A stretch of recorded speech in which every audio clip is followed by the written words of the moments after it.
nos relations sont des relations effectivement partenariales et des relations très confiantes, même dans un contexte parfois difficile. Difficile en raison des contraintes budgétaires, difficile en raison des exigences d'une société inclusive que nous partageons.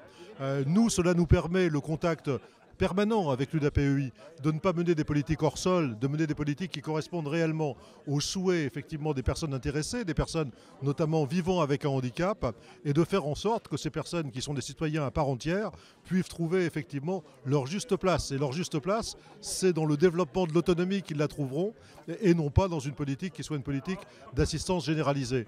Donc pour cela, on sait que lorsque nous sommes sur de bons rails, l'UDAPEI prendra garde à ce que nous ne dévions pas effectivement de la volonté effectivement d'apporter aux personnes en situation de handicap leur place de responsabilité, d'autonomie et de bonheur.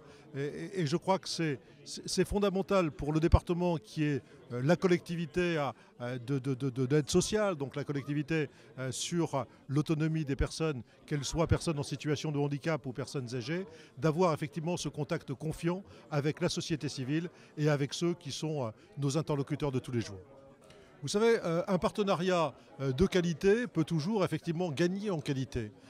Surtout dans un département comme le nôtre, avec la frontière avec la Belgique, avec le nombre de personnes qui sont en situation de handicap et qui ne trouvent pas de solution, en tout cas pas de solution dans le délai raisonnable où ils devraient les trouver.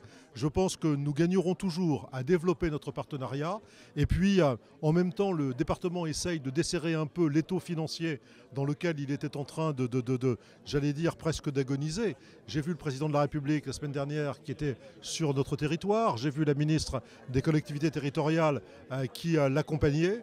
J'ai pu faire valoir la spécificité de la situation effectivement départementale, la nécessité de nous rendre des espaces de respiration, y compris en matière de souplesse financière. Et bien évidemment, ces espaces, ce n'est pas pour les mettre à la caisse d'épargne, mais c'est pour retrouver la possibilité d'aider davantage ceux avec qui nous vivons chaque jour, notamment les personnes qui sont en recherche d'un maintien ou d'un développement de leur autonomie.